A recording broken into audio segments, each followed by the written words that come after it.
I love so many things about North Dakota, and one of the things I love the best is how anxious we are to help one another. You see it all the time. You've seen the traffic jams at entryways when you're trying to go into a restaurant or a building as people stop to hold the doors open for one another. If you've ever stopped alongside one of our roads to take a picture or a phone call or to change a tire, you've probably had multiple people stop just to make sure you don't need any help. Another way North Dakotans can show kindness to their neighbors is by getting vaccinated. Vaccinations keep vulnerable people safe from severe illness and death. They keep our economy running by keeping our businesses open. They help us stay mentally healthy by allowing us to connect with others through church events or community groups. They also keep our healthcare workers safe and on the job.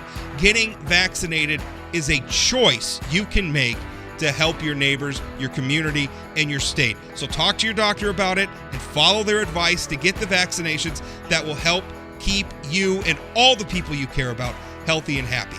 To learn more, go to spreadlovenotcovidnd.org, a website set up by the North Dakota State University Center for Immunization Research and Education. Get 3 months of local news for just 99 cents a month. You'll get unlimited access to the news you need to stay engaged and connected to your community. Visit inforum.com/subscribe now to get 3 months of local news for only 99 cents a month.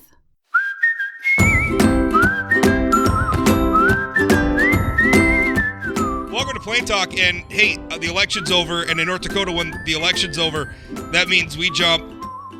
Immediately is the wrong word, because there's a little bit of a pause, but we have a legislative session looming, and that's a big deal. Our legislature's only in session once, well, I guess barring special sessions, things like that. I shouldn't say just once. We came through redistricting and some other things in recent years, but for a regular session, only happens once every 2 years. Legislature can't meet for more than 80 days, so there's a lot of business to get done, and there's a lot of new people, a lot of new faces in the legislature, including in leadership. Appropriation chairs, gone. Long-serving appropriation chairs, not there anymore. 2 new majority leaders in the House and in the Senate.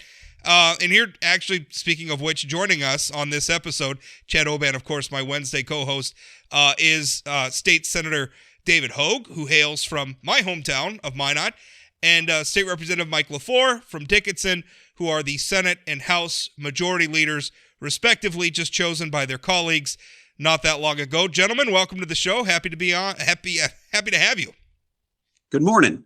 Good morning.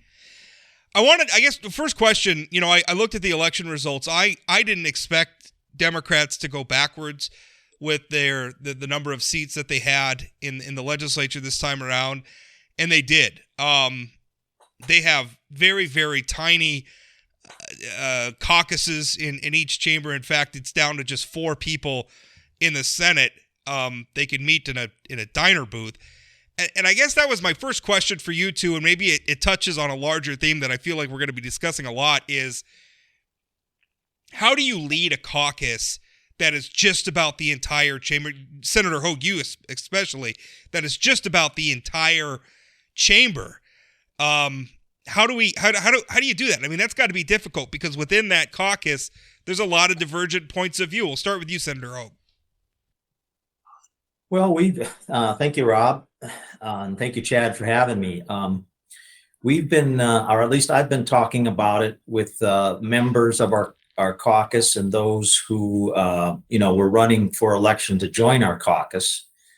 And I have to tell you, it's probably one of the most dominant issues that people within the caucus are concerned about, because I think, as you sort of suggested, once you get a certain size within the chamber, the possibility for factions within our caucus increases.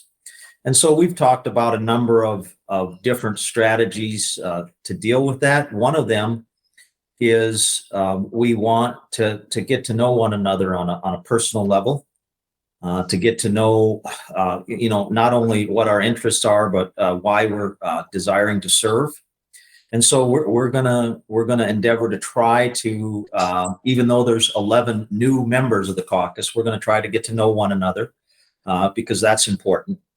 We're going to try to decentralize leadership as much as we can, because I think once you get more people involved in leadership, more people making decisions, you tend to be more cohesive, and you don't have what I'll call rival factions developing. Representative Four, I guess same question to you. Different chamber.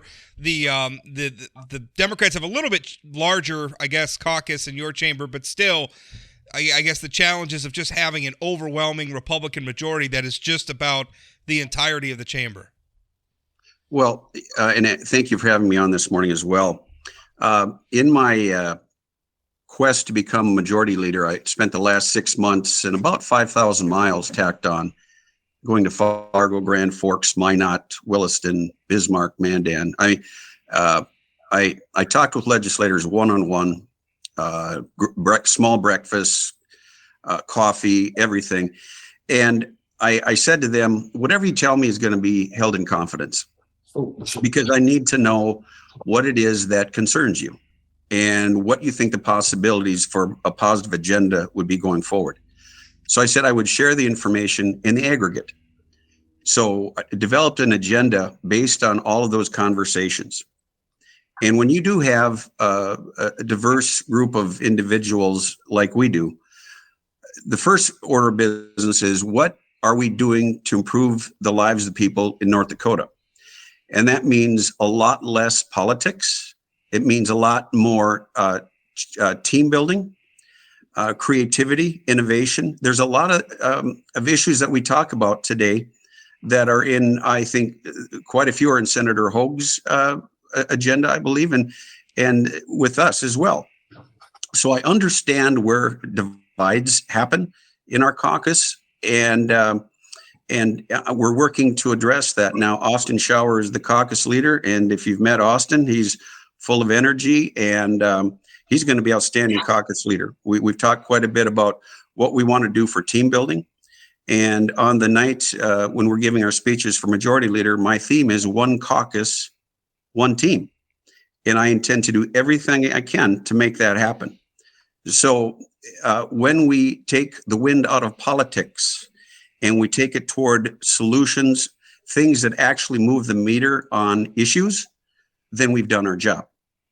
And so I have quite a checklist of things that we want to get done. And I've had conversations with many legislators who I disagree with on a regular basis, and those that I agree with quite a bit. But it's not about me. It's about our team, and it's about getting our team together to work well.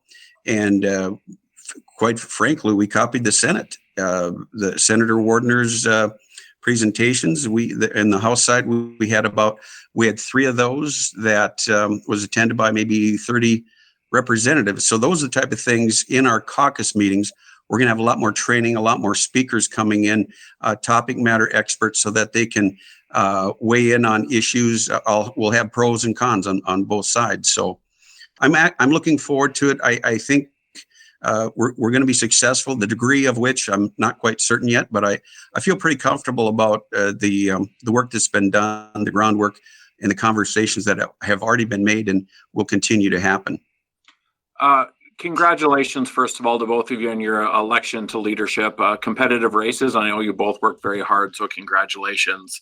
When we talk about divides up at the state capitol, the D versus R is pretty small compared to the divide between the executive and legislative often. And with new leaders and new appropriations chairs, do you think, one of the things that's happened in the past is Governor Burgum introduces his budget, and then the appropriations chairs have sort of started from scratch. Can you talk a little bit about what you expect to see in the governor's budget and what that process will look like? But more importantly, big picture, how do you think the legislature is going to work with the governor during this upcoming session? Do you think the relationship will be stronger than it has been historically? We'll start with you, Senator Hogue.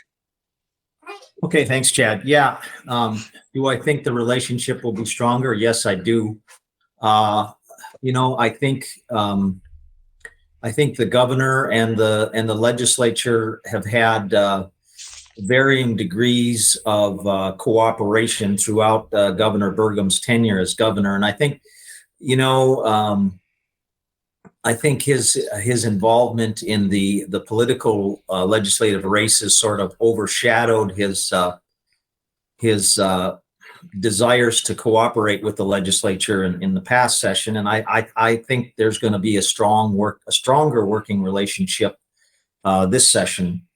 I think, the governor has done a good job of identifying what the significant challenges are for our North Dakota economy in the next 2 years. And as far as I can tell, I think both the Senate and the House are highly supportive of those agenda items. They include, of course, workforce development. They include, being supportive of the oil and gas industry, which, frankly, at the national level, we don't perceive that the President Biden's administration is willing to support that industry to the extent that the state is. So, if I had to characterize the level of cooperation between Governor Burgum and the incoming legislature, I would see it as being stronger than it has in the past. Representative Lefor, how about the budget piece? I know that there's some conflict in the past about what role the governor's budget proposal plays in sort of the start. And at the end of the day, the legislature determines the budget. So, what do you think the North Dakota House is going to do with the governor's budget proposal that he's announcing here in a couple of weeks? Well, as you know, when the legislation comes forward for appropriations, the governor's recommended budget is included there. And we'll be having conversations with the governor prior to the Legislative Assembly beginning. And I fully expect he will talk to us about what his priorities are, where he wants to allocate the dollars. Well, I'm quite confident Senator Hogue has some thoughts, and I do as well, as where we should allocate dollars. We have to watch where the one-time investments is one thing, but when we look at budgets, sustainability is something. So if you increase something, you have to make sure that you have the cost to continue considered. And so I'd like to sit down with the governor. We've already been invited, have a discussion with him and determine not only what his priorities are, but why he arrived at those priorities. And I know he's big on data, so he'll share that data with us. We've talked about daycare. We've talked about workforce and different things like that. I think his agenda that I've seen so far, I'll put a little caveat on that, has been one that is largely in line with what we're talking about here today. Gentlemen, one thing that's kind of interesting, in the last election, voters passed a term limits bill, and the clock starts ticking in January, and that means theoretically 8 years from now, we could have a legislature where 100% of the people there today cannot serve, at least in the chamber they're in now, in 8 years. I don't think that'll happen. I think we'll probably have some retirements and some other new faces from them. But 8 years from now, there's going to be a lot of new people, including, people who might be running for the positions you two gentlemen just took. You've obviously just spent a lot of time considering the challenges and the responsibilities of holding these seats. 8 years hence, do you think term limits are going to make it difficult to find people who are in a position to not just, be able to manage a caucus and manage a legislative chamber, but also serve as that, check and balance on the power of the executive branch that we expect the legislature to be? We'll start with you, Representative Lefor.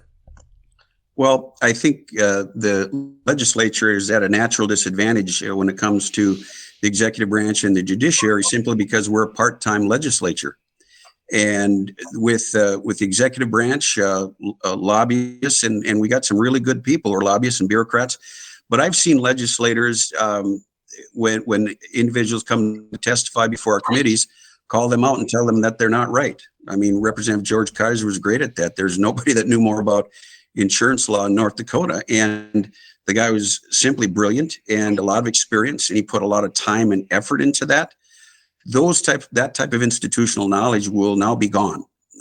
You can do 8 years House, 8 years Senate. I understand that. But I think term limits was a bad idea. But we support, the people have spoken, and now we have to look at best practices to move people up through the ranks much faster. So we're taking those things into consideration when we're looking at leadership positions. And so I'm hopeful that we can get people to run. My concern is that the bigger challenge for the term limits is finding candidates. I can tell you that I know I'm involved on a state party level, and trying to recruit candidates is not an easy thing to do.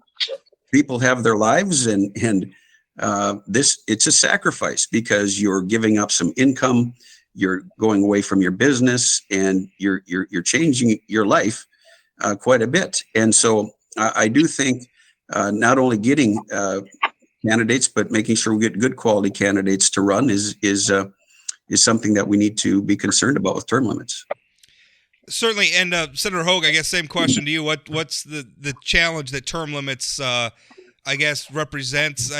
Because part of your job obviously is mentoring some of the talent that the people have put in the Senate chamber, the House chamber, respectively, in fostering them and finding potential new leaders in the future. Mm-hmm. I got to think term limits is an obstacle to that.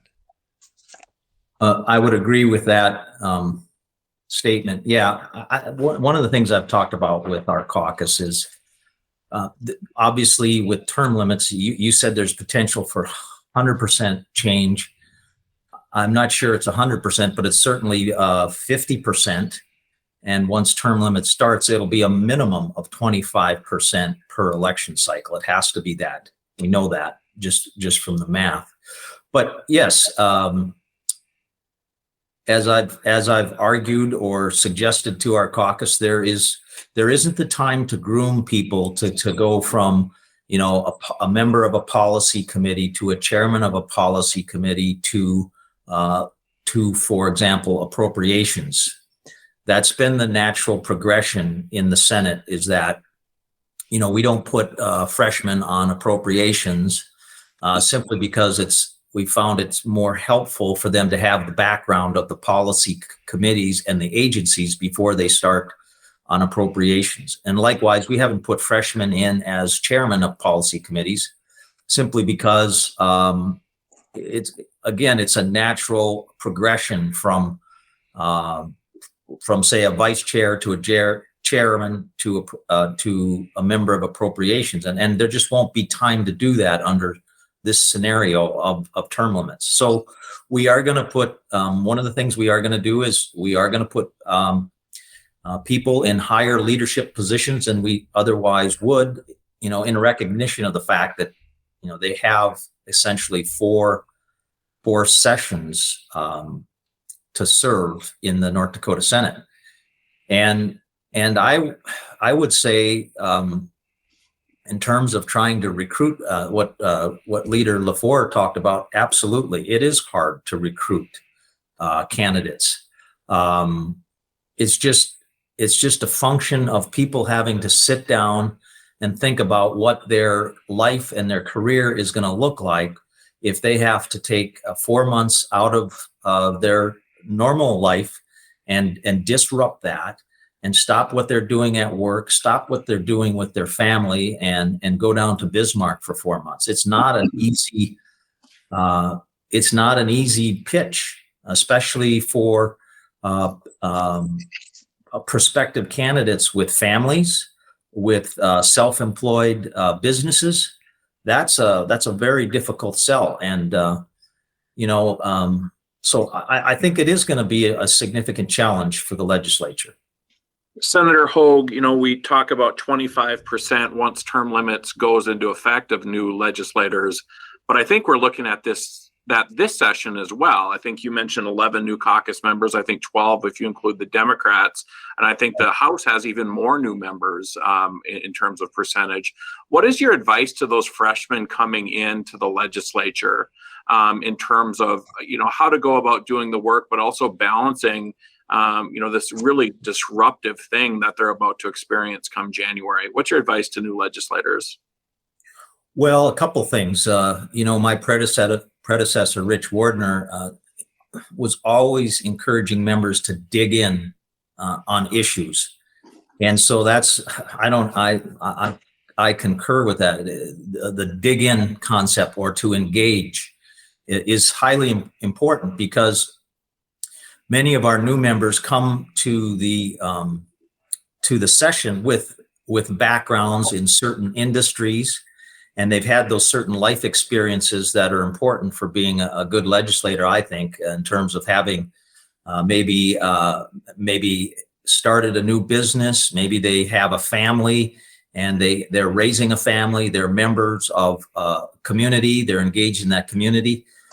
So my first advice to them is to dig in. And my second piece of advice is what we intend to do in the Senate is, we're going to assign folks to various policy committees and appropriations, but we're also going to assign them to have a certain portfolio that they're responsible for being informed, for advising other Senate members, and for really being the point of contact for the Senate on those issues. So if I were to start out in the East, for example, we've got Grand Sky up at the attached to the Grand Forks Air Force Base, and we've got Grand Farm, which is down in Cass County. And so we're going to assign people to those portfolios and encourage and to ask them to dig in, so that we have all of our members engaged in specific policy issues that are more specific than just being a member of a policy. So to try to answer your question, Chad, it's okay, freshmen and veterans, dig in, develop your own subject matter expertise in an area so that you are prepared to contribute to our collective knowledge, from the beginning of session. Representative Lefor, what's your advice to freshmen coming in January? Well, similar. And I went to the Rich Wardner School of Management, and it's dig in like a badger. Dig in like a badger.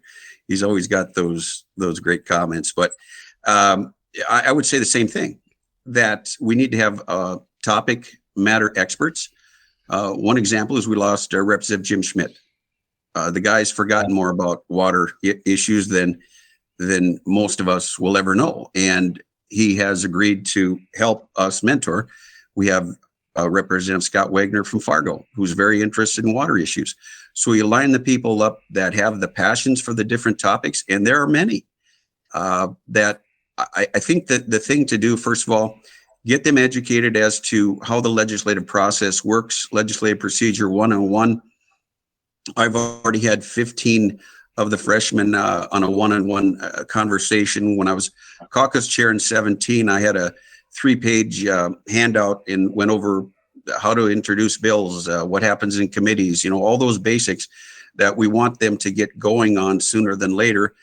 But the thing I feel good about is that in the House, and when you talk about a freshman legislator, a lot of these people have a lot of years experience in a lot of different categories. We've got a CPA, we've got people that are in energy, agriculture, IT, insurance, real estate. It just is amazing how many skill sets and experience we have in the legislature. So we align those individuals to learn the policies that are important and continue to mentor on down. And we have to do that in an expedited fashion due to term limits. It'll be a challenge, but I definitely think it's doable. I'm glad that when Chad asked you guys for the advice that you give, that neither of you said, don't talk to Port. Glad That's that, number 3 on the list. that was number 3. Let me write that one down. Well, let me ask you this, because my first question was, how do you manage a caucus that is enormous? And obviously everybody acknowledges within the caucus there's divergent points of view, and that can be difficult. I think over the last year, we've certainly seen within the NDGOP a fracturing. There's a lot of the things. There's not a lot of trust. I think there's already existing factions, and I think there's not a lot of trust between those factions. And so I thought it was really interesting. In response to Chad's question, you're talking about like Senator Hogue assigning people portfolios. Like you're going to be kind of the expert or the point person on a policy area. And I think that makes a lot of sense, right? Nobody can know everything about everything, so it makes sense to sort of utilize people. Maybe in their day job, they have some expertise, and they can bring to that discussion. But a lot of that's centered on trust, right? And within the caucus, if they don't trust one another, that somebody's just going to be a homer for an issue, or the issue that they're the information that they're providing is slanted. How do you deal with that? Senator, I guess we'll start with you.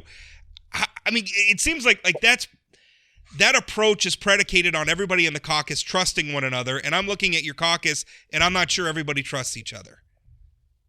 Well, thanks, Rob. That's a fair point. I want to go back to what Leader Lefor said, because I actually thought about that, what he said with respect to Representative Jim Schmidt. Representative Schmidt was a recognized expert both on the House and Senate side in terms of our dealing with water issues, which is enormous when you think about the money and the resources we put towards water projects. And frankly, that was one of the things that inspired this portfolio approach, because when I thought about water, and if you lose one of the leader on that area, that's a significant loss. And so I've actually broken down water into a couple of different portfolios within water, because I think it's that big. But when you mention trust, I go back to what I said earlier, Rob.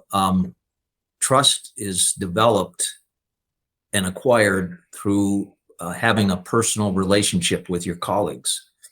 And it's harder for me to disrespect you. It's harder for me not to trust you when I know you. And so the more I get to know someone, the easier it is to trust them and to respect them, and not to say harsh things about them, because, I know their family. I know their spouse. I know where they grew up. I know the challenges that they encounter just trying to get to the legislature.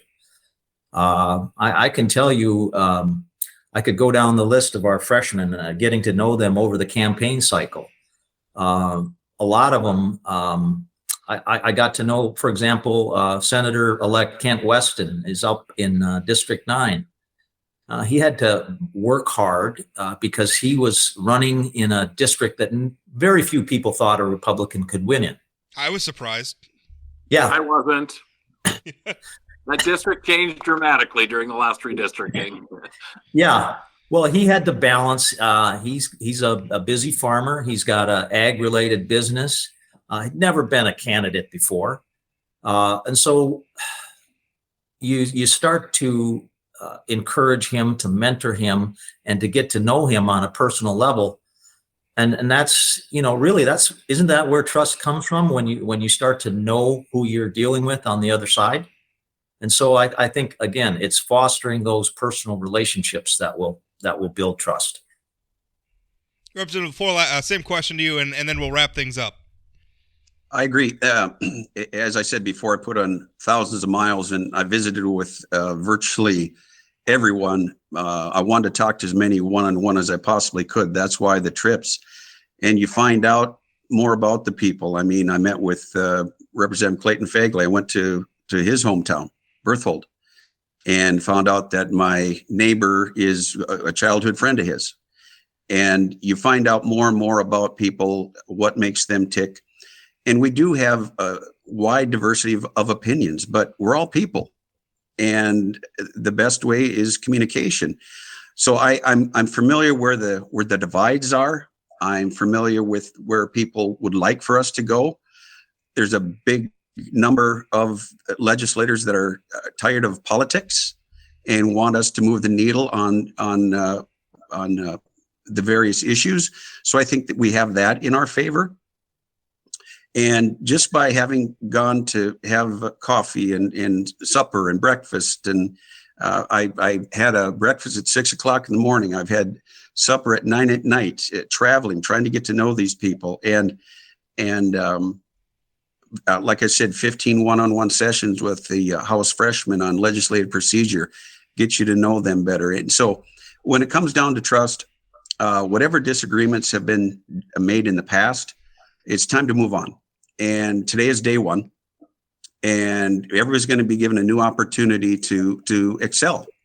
And so that's where it's at. It comes down to communication and one team, and that's what I'm going to really try and focus on this coming session. Well, gentlemen, I thank you for your time today, and good luck with the upcoming session.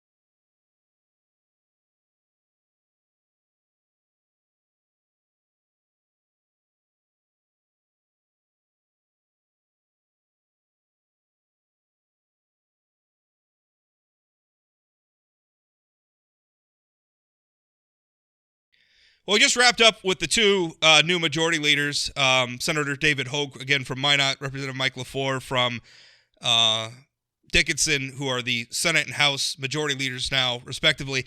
And I really thought my last question, and obviously, I mean, they're in those are such sensitive positions that they're in now, because those guys, like as you were saying off air as we chatted briefly, I mean, those are thankless jobs to be majority leader. There's no prestige that comes with it. There's no money, right? I mean, they get paid a little bit more, but nobody's doing it for the bucks. Nobody's doing it for the prestige. It is an absolutely thankless job. You know, usually what they end up doing, most people read about the majority leaders in the legislature when something's gone wrong and some member of the legislature has said something stupid, and now their caucus, their majority leader or minority leader, as the case may be, is stuck answering for it to the media.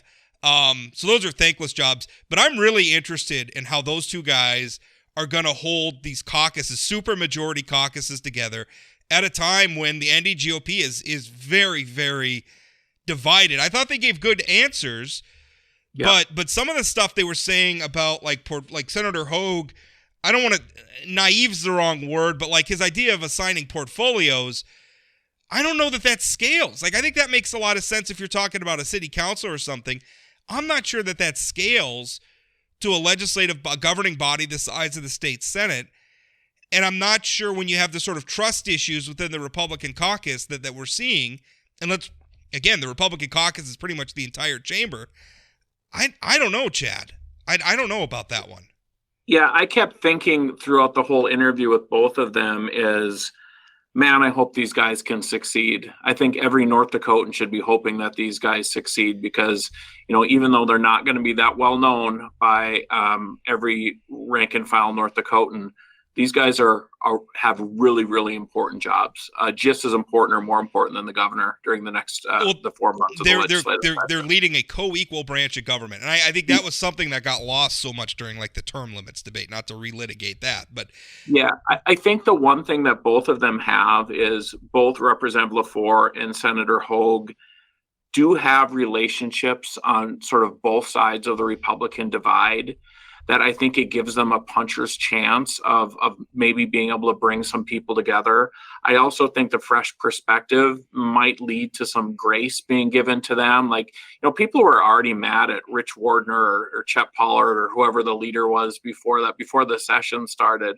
I don't know that Hogue and Lefor go in with the same sort of baggage with the Bastiats. But I mean, time will tell. Time will tell is, you know, I've been hearing rumors that they might blow up the committee chairs a little bit on the Senate side and move in some younger folks, less experienced folks in the committee chairs, how people respond to that if it materializes. I've heard rumors that the Senate might change the rules so there can't be floor amendments because people don't want to deal with certain new senators coming over across the hall offering floor amendments. And to be clear, that's already prohibited in the House. So yep, exactly. It's not like that would be new. That kind of change could blow things up really quickly. Like, I think that if Senator Hogue or Representative Lefor try to make too many changes too quickly, you might have either side of the factions getting upset early. You know, it's really interesting. They're saying the right things about, it's day one. Like, whatever's happened in the past, we have a job to do for the state of North Dakota. I think that was what Representative Lefor said. It's day one, right? Whatever's happened in the past. Some of the stuff he said about take the wind out of the sails of politics. That might be what you're talking about. Obviously, Representative Lefor's in the House, but in the Senate, banning floor amendments, would be.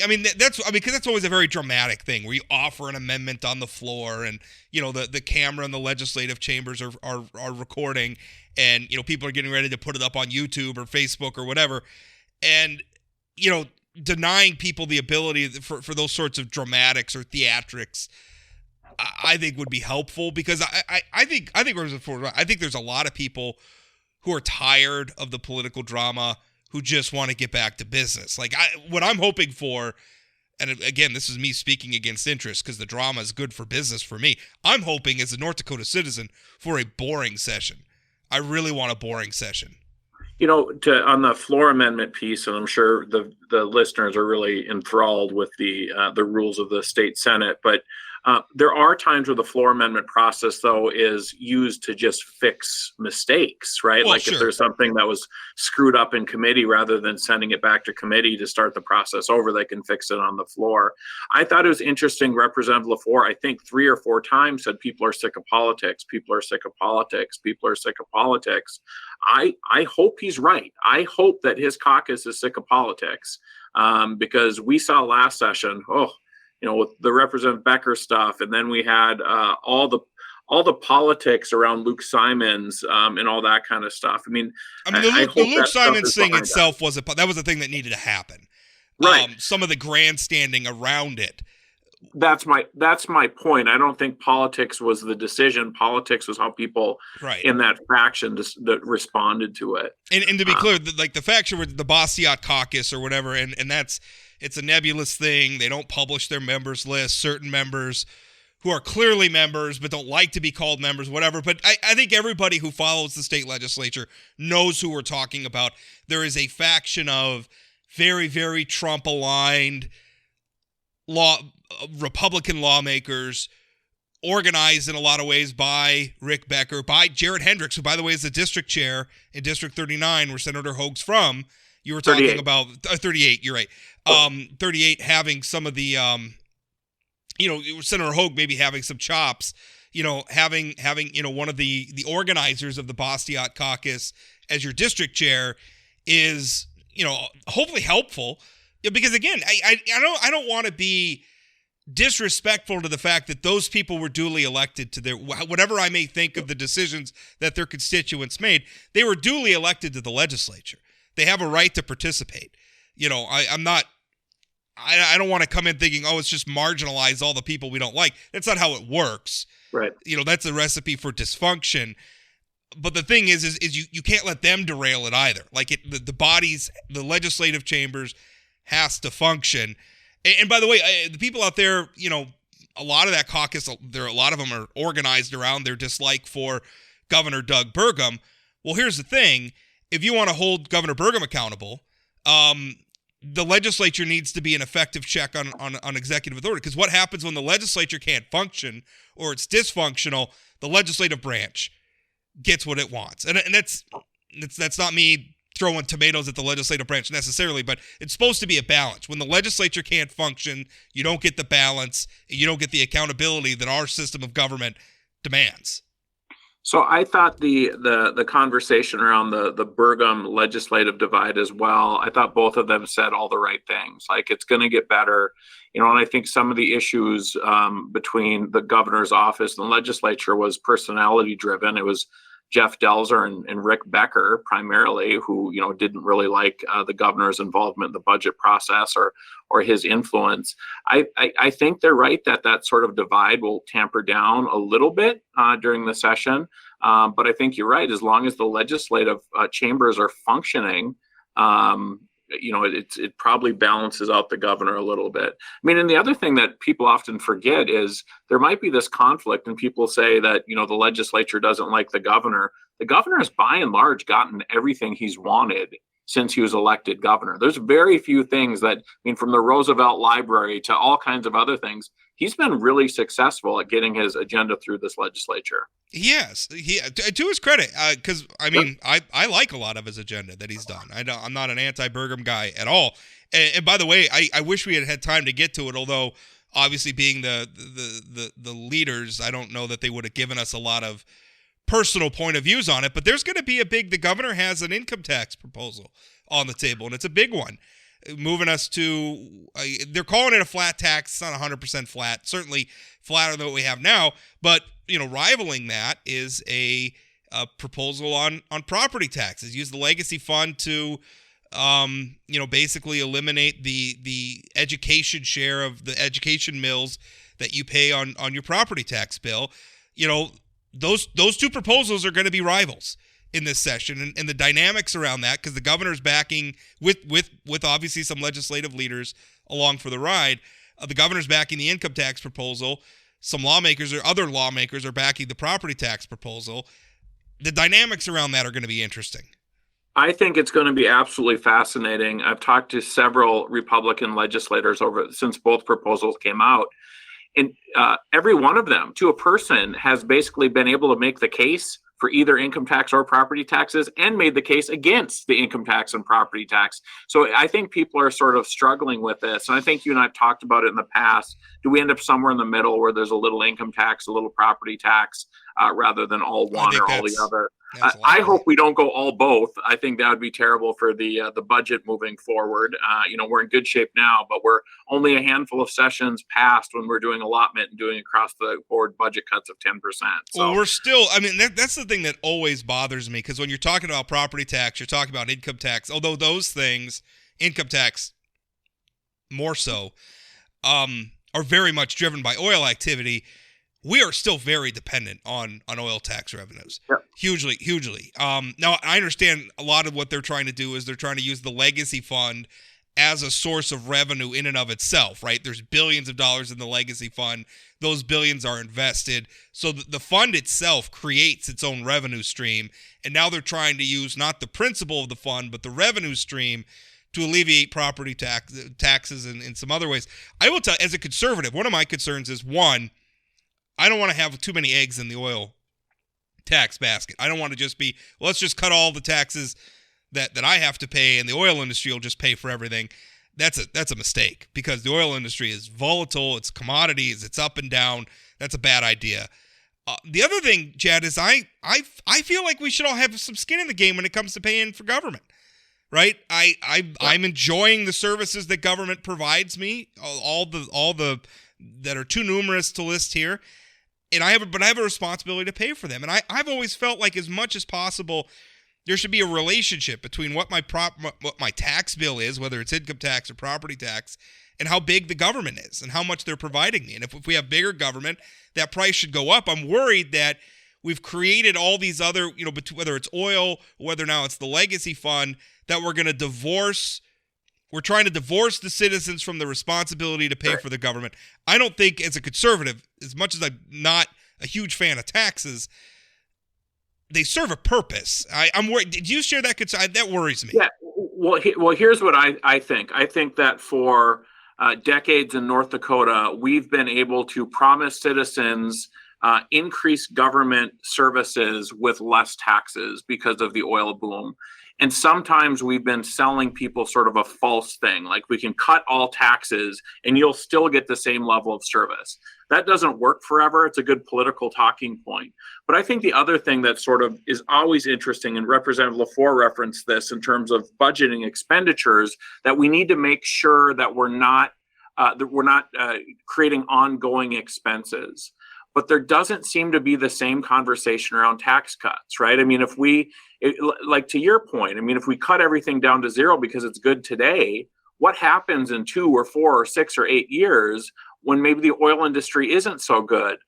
Is this legislature going to come in and raise income taxes? No. And so we have to be thinking about the long-term, not only expensive, but also the long-term revenue. Are we cutting off all those things just because we're in a good point right now? I think we can afford to do some tax cuts. I just think we need to be thoughtful about it, that we're not putting ourselves in a bad position. Again, we are not that many sessions away from doing allotments with 10% cuts across the board at the state. I mean, cutting 700 and some odd positions from higher ed. And I mean, I just think we need to be thoughtful when we're so commodity driven when it comes to our state budget. Right. And not just oil, obviously.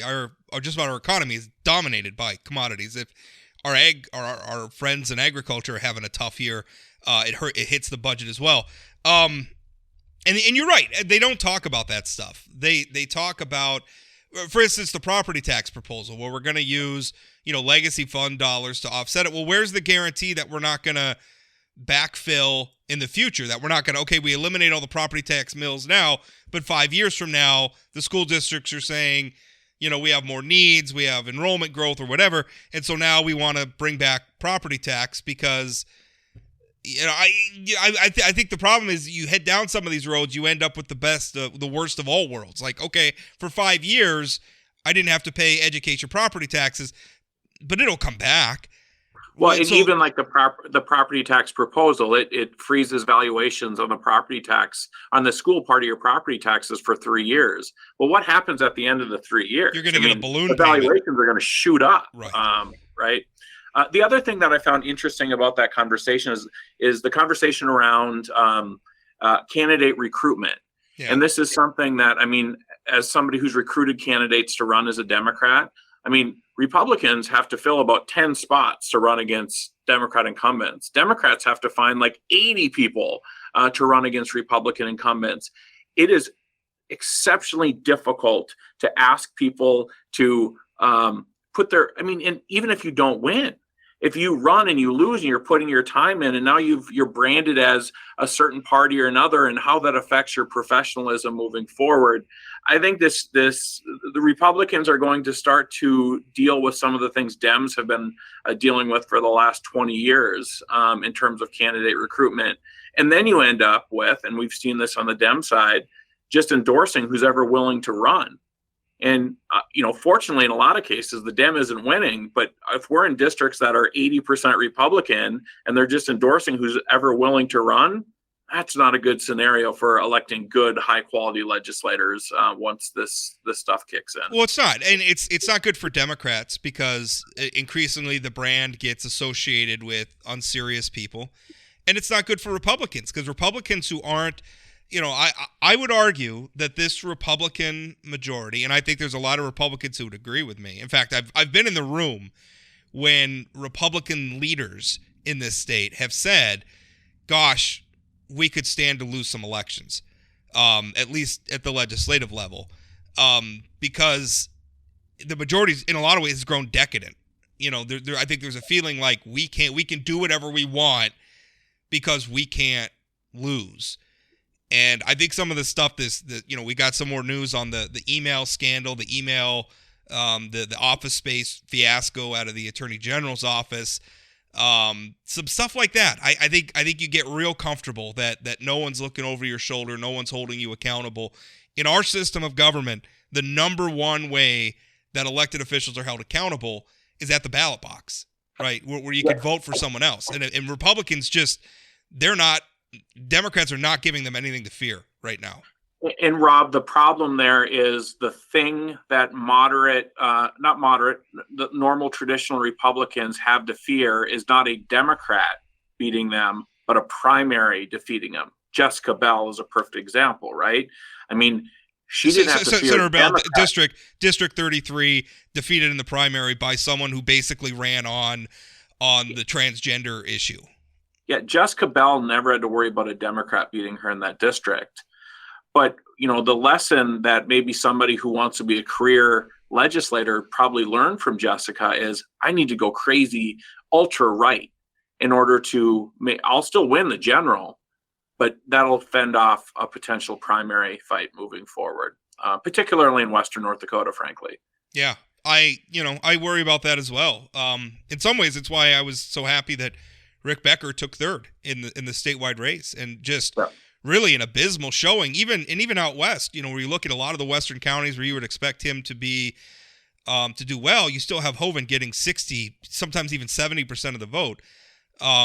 That was a telling sign, and I think speaks to some of what Lefor was saying, that I'm hoping, it seems like at the national level, some of the bloom is off the rose of this Trump stuff. I'm hoping that's true at the local level, where we just need to have some grown-up debates about income taxes and property taxes and childcare and a whole other host of issues that are going to be before this legislature. We need grown-ups, which also speaks to your issue about, candidate recruitment. It's hard because you have to get people in there who are gonna show up. It's a tough job. It's a lot of travel back and forth. If you don't live near Bismarck, it's a lot of travel back and forth. People who can show up and be ready to work, be ready to understand very, very complicated issues in committee, and be able to switch from issue to issue throughout the day. I'm not saying that that's a skill set, I guess is what I'm trying to say. It's not an easy one. And so finding people to do that, it's hard. And I think sometimes, I love them talking about digging in on things, because sometimes you do have legislators who just go there and they look around and it's like, there's 85 other people in my caucus. I don't need to dig in. I'll know how to vote because people will tell me how to vote on things. They're not curious, right? I think that's one of the things that I look for in legislators. Are they curious to learn things from other sides, even if I don't agree with them? I think that there's a lot of legislators up there that are super curious right now and want to learn more, but there's others that aren't so much, and that's the concern. All right. Well, I think we can wrap it up there. I hope everybody has a wonderful Thanksgiving as we head into the holiday. A little bit of podcast related housekeeping news. Chad, after I believe you're going to do the next show, which will be after the holiday, so that'll be on November 30th. And then after that, Chad's going to sign off. And just as no big secret, Chad works for North Dakota United. Their job, obviously, they have a lot of interest in what happens at the legislature, so he's got to attend to that job, and he's going to get real busy, so he's not going to have time to come here and shoot the breeze with me, although I'm going to miss him. I've really enjoyed you being on. I think I've gotten a lot of good feedback on it. I know you said as well that a lot of people have approached you and said, I've enjoyed having you on, and having somebody who doesn't agree with me, sees the world differently, but having grown-up, pragmatic discussions about these issues has really been fun, and I can tell you it's really been I think the audience has really enjoyed it as well. Yeah, I've really enjoyed it too. I think I told you when I've been telling people I called and broke up with Rob last week and let him know I wasn't going to be on anymore.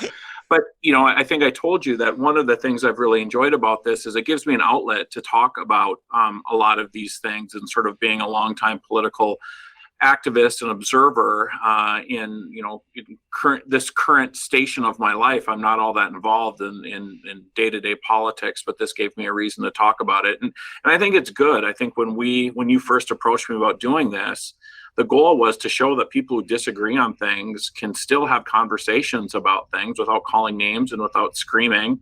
And so I think we've done that. And I think like the debates. I love the debates. They were really good. I saw Drew Wrigley last week and told him how much I enjoyed that debate. And he talked about how much he enjoyed that debate as well. So it's been great. And the feedback is wonderful. I think I've told you before, Republican legislators seem to be the biggest listeners of the Rob and Chad Wednesday podcast. Although there's plenty of Democrats that I've gotten feedback from as well. Who for sure. I just told you last week, and I probably had 10 progressives come up to me and say that's so good. Thanks for doing that. And that was the day after I called you and said I was done. So I was like, man, maybe I made a mistake. Well, the task in front of me is to find a new co-host, because I don't think anybody's going to be enthralled by hearing Rob Port just hold forth on my own. I don't think I've never been up for the Rush Limbaugh thing where I just do monologues. I'm not not a monologue guy. I like having conversations with people. So I'm going to be working on finding a new host here in the coming weeks. And I know specifically this podcast. Can we encourage people to apply? Sure. I mean, replace Chad Oban on the Wednesday podcast. I tell you what, send me an email, rport@forumcom.com. That's FORUMCOMM.com. It's our very awkward internal, or just robport@gmail.com. You can do that one too. That's easier. Send me an email if you're interested. I mean, I'm looking for people who know the process, and I frankly I want somebody who disagrees with me too. I think that makes which is super easy to do, frankly. So super easy to disagree with me. Maybe you should get somebody from the Bostia to come on and call you a rhino. I don't know how I've lived. What's that quote about the Batman quote? Like you either die a hero or live long enough to become the villain. I feel like that somehow I started as like this right-wing conservative radical earlier on in my career, and now I'm the voice of the establishment somehow, and I'm like, I don't feel like I've changed at all. But anyway, yeah, Chad, it's been a pleasure. But like I said, Chad will be we'll wrap up with Chad next week, and we'll wrap up this show right now. Thanks for listening. Happy Thanksgiving.